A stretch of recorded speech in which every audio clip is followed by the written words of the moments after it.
Hello, my name is Councilwoman Michelle Tolley, and I will be reading The Crunchy Munchy Christmas Tree by Karen Gray Ruelle. "I like that tree," said Harry.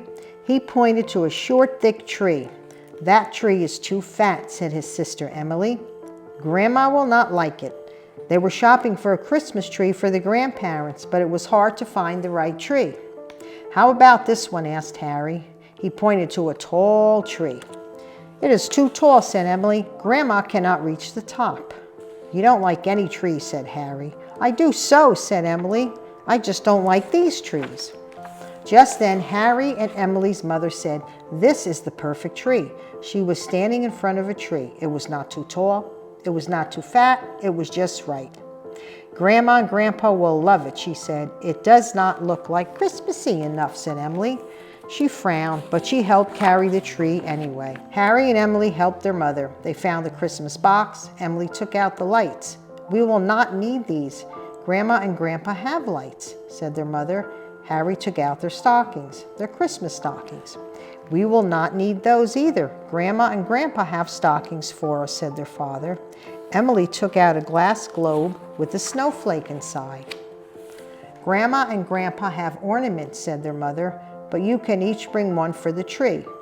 Harry picked a polar bear on skis. Emily picked the glass globe and a prancing reindeer.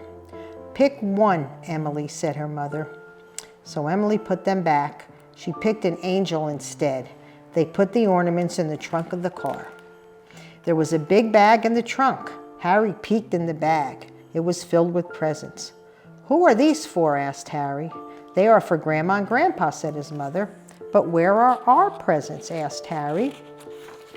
"Don't worry," said Emily. "I wrote a letter to Santa. He will bring our presents to Grandma and Grandpa's house. We will leave first thing in the morning.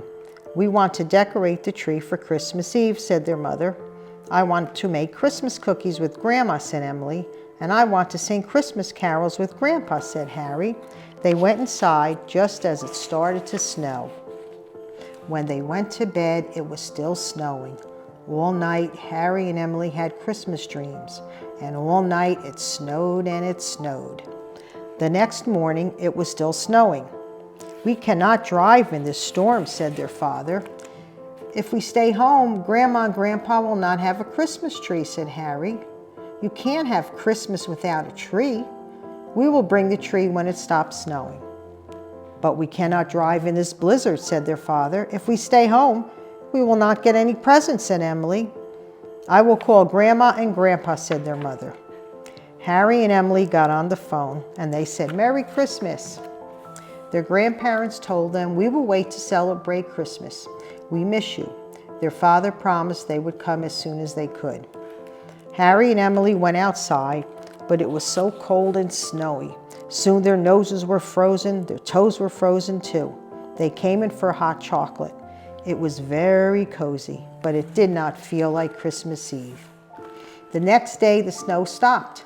"Merry Christmas," said Harry and Emily's parents. "Some Christmas," said Emily. "Can we go to Grandma and Grandpa's now?" asked Harry. "We have to shovel the driveway," said their father, "and then we have to wait for the snowplow. When the roads are clear, we can go." "How can it be Christmas without presents? How can it be Christmas with no tree?" said Emily. She looked out the window. She saw a tree. It was covered in snow. There were icicles hanging from it, and they sparkled in the sunlight. It looked so pretty. "I have an idea," Emily said. "Let's make Christmas outside." "You can decorate it with popcorn and cranberries," said their mother. "Yum," said Emily, "a crunchy, munchy Christmas tree." So they made strings of popcorn and cranberries. While their father shoveled, they decorated the tree. It looked beautiful, even if it didn't have any presents under it. Harry and Emily went inside to warm up. "I wish Santa could see our tree," said Emily. She looked out the window. "Look," she said, "I see a reindeer. Santa must be here." Harry and Emily ran outside. Under the tree were two presents. "Are those for us?" asked Emily. "I think so," said their mother. They opened the presents, and they were cameras, one for each. We can take pictures of our tree to show Grandma and Grandpa." Then they heard a loud noise. "What is that?" asked Harry. "It sounds like a snowplow," said their mother. "Hooray!" said Harry and Emily. As they got into the car, Emily said, "I like crunchy munchy Christmas trees." "So do I," said Harry. "Look at the tree."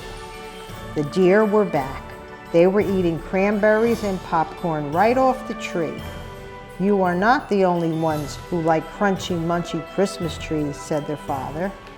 And on their way, they went to Grandma and Grandpa's, and they had a lovely Christmas day.